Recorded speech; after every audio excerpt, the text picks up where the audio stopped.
بسم اللہ الرحمن الرحیم نحمده ونصلی علی رسولہ الکریم اما بعد۔ سیرت النبی صلی اللہ علیہ وسلم کے مدنی دور کا درس نمبر 107 سن 6 ہجری میں پیش آنے والے چند سرایہ سے متعلق ہے۔ مدینہ منورہ کے ارد گرد میں بسنے والے اسلام دشمن قبائل، بالخصوص وہ قبیلے جو مسلمانوں کے خلاف احزاب کے ساتھ مل کر لڑائی میں حصہ لے چکے تھے، رسول اللہ صلی اللہ علیہ وسلم نے ان قبیلوں کو سبق سکھانے کے لیے مختلف سرایہ ان کی طرف روانہ فرمائے۔ بنو ثعلبہ، جنہوں نے محمد بن مسلمہ رضی اللہ عنہ کے ساتھیوں کو، صحابہ اکرام رضی اللہ عنہم کو شہید کیا تھا، ان سے بدلہ لینے کے لیے حضور صلی اللہ علیہ وسلم نے حضرت زید بن حارثہ رضی اللہ عنہ کو جمادی الثانی سن 6 ہجری میں 15 جان بازوں کے ساتھ طرف نامی چشمے کی طرف بھیجا۔ یہ مقام مدینہ منورہ سے 36 میل کے فاصلے پر واقع ہے۔ حضرت زید رضی اللہ عنہ جب وہاں پہنچے تو وہاں کے رہنے والوں نے خبر پاتے ہی راہ فرار اختیار کر لی۔ انہیں خطرہ تھا کہ رسول اللہ صلی اللہ علیہ وسلم تشریف لا رہے ہیں۔ ان پر ایسا رعب طاری ہوا کہ وہ اپنے جانور چھوڑ کر بھاگ کھڑے ہوئے اور پہاڑوں میں جا چھپے۔ ان کا کوئی آدمی ہاتھ نہیں آیا، البتہ ان کے کچھ اونٹ اور بکریاں وغیرہ ہاتھ لگی۔ مجاہدین 4 روز بعد مال غنیمت لے کر مدینہ منورہ واپس تشریف لائے۔ اس کے بعد رجب سن 6 ہجری میں رسول اللہ صلی اللہ علیہ وسلم نے حضرت زید بن حارثہ رضی اللہ عنہ کی قیادت میں 12 صحابہ اکرام رضی اللہ عنہم کا دستہ وادی قرا کی جانب روانہ کیا۔ اس لشکر کے روانہ کرنے کا مقصد دشمن کی نقل و حرکت کا پتہ لگانا تھا، مگر وادی قرا کے باشندوں نے ان پر حملہ کر کے 9 صحابہ اکرام رضی اللہ عنہم کو شہید کر دیا اور صرف 3 صحابہ اکرام رضی اللہ عنہم اجمعین بچ سکے، جن میں ایک خود حضرت زید رضی اللہ تعالی عنہ تھے۔ اس کے بعد رسول اللہ صلی اللہ علیہ وسلم نے شعبان سن 6 ہجری میں حضرت عبد الرحمن بن عوف رضی اللہ عنہ کی قیادت میں 700 مجاہدین کا لشکر دومۃ الجندل کی طرف روانہ کیا۔ اس لشکر کے روانہ کرنے کے 2 نمایاں پہلو تھے، ایک دعوتی نقطہ نظر، دوسرا جنگی نقطہ نظر۔ رسول اللہ صلی اللہ علیہ وسلم نے حضرت عبد الرحمن بن عوف رضی اللہ عنہ کا انتخاب کیا۔ وہ ابتدائی اسلام ہی سے اسلامی نقطہ نظر کے مطابق تربیت یافتہ مجاہد تھے۔ اس سریے سے متعلق عبداللہ ابن عمر رضی اللہ عنہما فرماتے ہیں کہ رسول اللہ صلی اللہ علیہ وسلم نے حضرت عبد الرحمن بن عوف رضی اللہ عنہ کو بلایا اور فرمایا، تجہز فإنی باعثک فی سریۃ من یومک ھذا او من غد انشاء اللہ۔ تیاری کر لو، میں تمہیں آج یا کل جنگ پر روانہ کرنے والا ہوں انشاءاللہ، اگر اللہ نے چاہا۔ حضرت عبداللہ ابن عمر رضی اللہ عنہما کہتے ہیں کہ صبح مسجد میں تھا، آپ علیہ الصلاۃ والسلام کے ساتھ حضرت ابوبکر، عمر، عثمان، علی ابن مسعود، معاذ بن جبل، حذیفہ بن یمان، ابو سعید خدری، یہ صحابہ کرام رضی اللہ عنہم اجمعین تھے، اور عبد الرحمن بن عوف رضی اللہ عنہ بھی موجود تھے۔ آپ صلی اللہ علیہ وسلم نے عبد الرحمن رضی اللہ عنہ کو حکم دیا تھا کہ رات ہی کو سفر شروع کر دو اور دومۃ الجندل پہنچ کر لوگوں کو اسلام کی دعوت دو، لیکن آپ علیہ الصلاۃ والسلام نے انہیں فجر کی نماز میں دیکھا تو دریافت کیا، ما خلفک عن اصحابک، تجھے تیرے ساتھیوں سے کس چیز نے پیچھے رکھا؟ حضرت عبد الرحمن بن عوف رضی اللہ عنہ کے ساتھی سحری کے وقت ہی جا چکے تھے اور ایک مقام پر انہیں ٹھہرنا تھا، وہاں سب جمع ہو کے وہاں سے روانہ ہونا تھا۔ حضرت عبد الرحمن بن عوف رضی اللہ عنہ نے آپ علیہ الصلاۃ والسلام کے پوچھنے پر جواب دیا کہ اللہ کے رسول، میرا جی چاہتا تھا کہ میں سفر کا لباس پہن کر سب سے اخیر میں آپ علیہ الصلاۃ والسلام سے مل کر جاؤں۔ حضرت عبد الرحمن بن عوف نے سر پر سیاہ پگڑی باندھی رکھی تھی۔ رسول اللہ صلی اللہ علیہ وسلم نے اپنے دست مبارک سے ان کی پگڑی کے بیچ کھول دیے، پھر خود اپنے دست مبارک سے پگڑی باندھی، ان کا شملہ دونوں کندھوں کے درمیان لٹکایا اور ان سے فرمایا، ھذا فاعتم یا ابن عوف، ابن عوف اس طرح پگڑی باندھا کرو۔ اس موقع پر رسول اللہ صلی اللہ علیہ وسلم کا اپنے دست مبارک سے عبد الرحمن بن عوف رضی اللہ عنہ کے سر پر عمامہ باندھنا، یہ پگڑی باندھنا آپ علیہ الصلاۃ والسلام کی طرف سے اس طرح کی خاطر مدارات صحابہ اکرام رضی اللہ عنہم اجمعین کے حوصلے بڑھاتی تھی اور انہیں دین کی مزید خدمت پر آمادہ کرتی تھی۔ اس سے ہمیں بھی سبق ملتا ہے کہ قائد اور ماتحتوں میں اخوت اور محبت کامیابی کی ضمانت ہے۔ حضرت عبداللہ ابن عمر رضی اللہ عنہما کہتے ہیں کہ عبد الرحمن بن عوف رضی اللہ عنہ گردن پر تلوار لٹکائے کھڑے تھے۔ آپ علیہ الصلاۃ والسلام نے فرمایا اخذوا بسم اللہ وفی سبیل اللہ فقاتل من کفر باللہ لا تغل ولا تغدر ولا تقتل ولیدا۔ اللہ کی راہ میں اور اللہ کے نام سے جنگ کرو، اور جو شخص اللہ کا انکار کرے اس سے لڑو، خیانت مت کرنا، بدعہدی نہ کرنا اور نہ کسی بچے کو قتل کرنا۔ اس موقع پر غور کیا جائے تو رسول اللہ صلی اللہ علیہ وسلم نے سالار لشکر کو خیانت سے منع کیا، بدعہدی سے اور بچوں کو قتل کرنے سے منع فرمایا۔ یہ اسلامی جہاد کے آداب کا ایک شاندار نمونہ ہے۔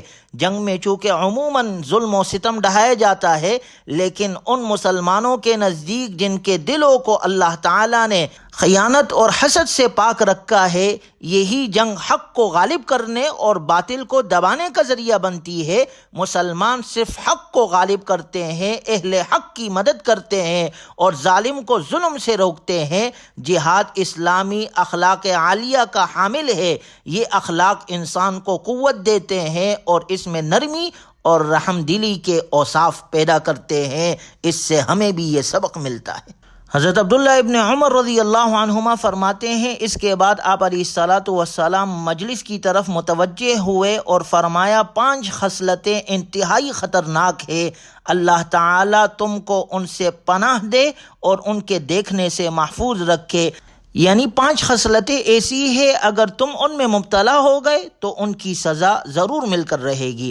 آپ صلی اللہ علیہ وسلم نے پہلے نمبر پر فرمایا، جب کسی قوم میں بے حیائی علانیہ ہونے لگتی ہے تو ان میں طاعون اور ایسی بیماریاں پھیل جاتی ہے جو ان کے گزرے ہوئے لوگوں میں نہیں ہوتی، جس طرح آج لا علاج بیماریاں دنیا کے اندر وجود میں آ رہی ہے۔ اللہ ہماری حفاظت فرمائے۔ دوسرے نمبر پر آپ علیہ الصلاۃ والسلام نے فرمایا، جو قوم ناپ تول میں کمی کرتی ہے وہ قحط سالی اور مشقتوں میں مبتلا ہوتی ہے اور ظالم بادشاہ ان پر مسلط کر دیا جاتا ہے۔ موجودہ دور میں دنیا عالم میں لوگ کس طرح پریشانیوں میں اور مشقتوں میں مبتلا ہے، سب کے سامنے وہ موجود ہے۔ تیسرے نمبر پر آپ علیہ الصلاۃ والسلام نے فرمایا، جو قوم اپنے مال کی زکوٰۃ نہیں دیتی ان سے بارش روک لی جاتی ہے، اگر جانور نہ ہوتے تو بالکل بارش سے محروم کر دیے جاتے۔ غور کیا جائے تو بارش کی جب ضرورت ہوتی ہے تو بارش نہیں ہوتی۔ اللہ ہم پر رحم فرمائے۔ چوتھے نمبر پر آپ علیہ الصلاۃ والسلام نے فرمایا، جو قوم اللہ رب العزت اور اس کے رسول صلی اللہ علیہ وسلم کا عہد توڑتی ہے تو اللہ تعالیٰ ان پر دوسری قوموں سے دشمن مسلط کر دیتے ہیں اور وہ ان سے ان نعمتوں میں سے کچھ چھین لیتے ہیں جو ان کے ہاتھوں میں ہوتی ہے۔ آج دنیا عالم میں مسلم ممالک نعمتوں سے مالا مال ہے، لیکن وہ ساری نعمتیں اغیار لے جا رہے ہیں۔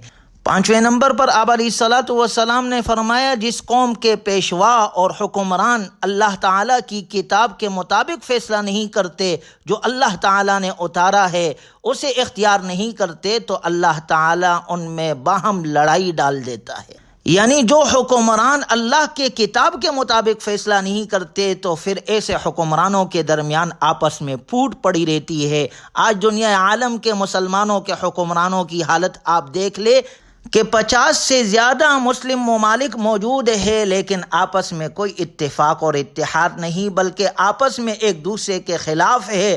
وجہ سب سے بڑی یہ ہے کہ اللہ کے قانون کو چھوڑ دیا اور نبی صلی اللہ علیہ وسلم کے لائے ہوئے طریقے کے مطابق فیصلہ نہیں کرتے۔ تو اس کا نتیجہ یہ ہے کہ آج افتراق اور انتشار کا وہ سب شکار ہے۔ اللہ تبارک و تعالی مسلمانان عالم میں اتفاق اور اتحاد پیدا فرمائے اور ہمیں اپنے نبی صلی اللہ علیہ وسلم کے شریعت کے مطابق اپنی زندگی گزارنے کی توفیق عطا فرمائے۔ اس کے بعد آپ علیہ السلام نے حضرت بلال رضی اللہ عنہ کو حکم دیا کہ وہ جھنڈا عبد الرحمن بن عوف رضی اللہ عنہ کے حوالے کر دے۔ انہوں نے عبد الرحمن بن عوف رضی اللہ عنہ کو جھنڈا دیا۔ وہ جھنڈا لے کر آپ علیہ السلام کی ہدایات سن کر مدینہ المنورہ سے روانہ ہو کر اپنے لشکر سے جا ملے اور انہوں نے اپنی اصلی ہدف دومۃ الجندل کا رخ کیا۔ حضرت عبد الرحمن بن عوف رضی اللہ عنہ جب دومۃ الجندل پہنچ گئے تو وہاں کے رہنے والوں کو اسلام کی دعوت دی، لیکن کوئی مثبت نتیجہ نہ نکلا۔ دوسرے دن پھر دعوت دی، کوئی نتیجہ نہ آیا۔ تیسرے دن جب انہوں نے دعوت دی تو دومۃ الجندل کے سردار نے اسلام قبول کیا جو مذہباً عیسائی تھا، اور اس کے ساتھ اور بہت سے لوگوں نے اسلام قبول کیا، اور رسول اللہ صلی اللہ علیہ وسلم کی پیشن گوئی کے مطابق حضرت عبد الرحمن بن عوف رضی اللہ عنہ کا نکاح وہاں کے رئیس کی بیٹی سے ہوا، اور انہی کی بطن سے ان کے صاحبزادے ابو سلمہ پیدا ہوئے۔ اور اس نکاح کا ایک فائدہ یہ ہوا کہ دومۃ الجندل کے نئے مسلمان حکمران اور اسلامی ریاست مدینہ کے درمیان روابط کو مزید مستحکم کرنے کا ذریعہ بنی، اور یہ رشتہ اسلامی دعوت کے لیے بڑا مفید ثابت ہوا۔ دومۃ الجندل اسلام کے دشمن رومیوں کے خلاف ایک مضبوط قلعہ بن گیا، اور روم کے دور دراز علاقے میں جنگ کے لیے اس سے بہتر کوئی قلعہ اور مرکز نہ تھا۔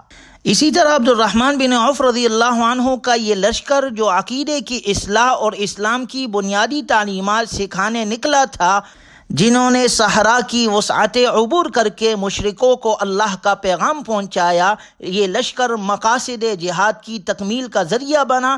اس سے پتہ چلتا ہے کہ مسلمانوں کی جنگ اللہ تعالیٰ کے منکروں سے ہے، چاہے وہ کوئی بھی ہو۔ مسلمانوں کی جنگ جاہلیت کے طرز اور اصول پر نہیں ہوتی، بلکہ مسلمانوں کی جنگ صرف کفار سے ہوتی ہے اور اعلاء کلمت اللہ کے لیے ہوتی ہے۔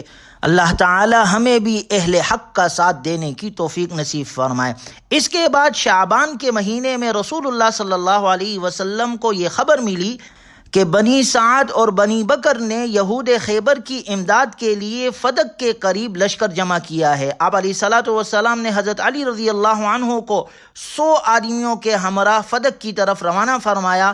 راستے میں ان کو ایک شخص ملا، ڈرانے اور دمکانے سے معلوم ہوا کہ بنی سعد کا جاسوس ہے۔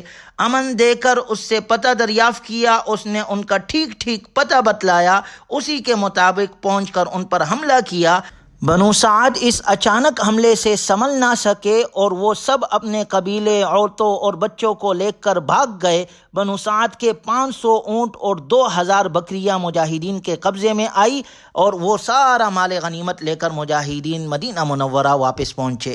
اللہ تعالی ہمیں بھی اپنے دین حق کے لیے قبول فرمائے اور اہل حق کا ساتھ دینے کی اللہ ہمیں توفیق عطا فرمائے۔ وآخر دعوانا ان الحمد للہ رب العالمین۔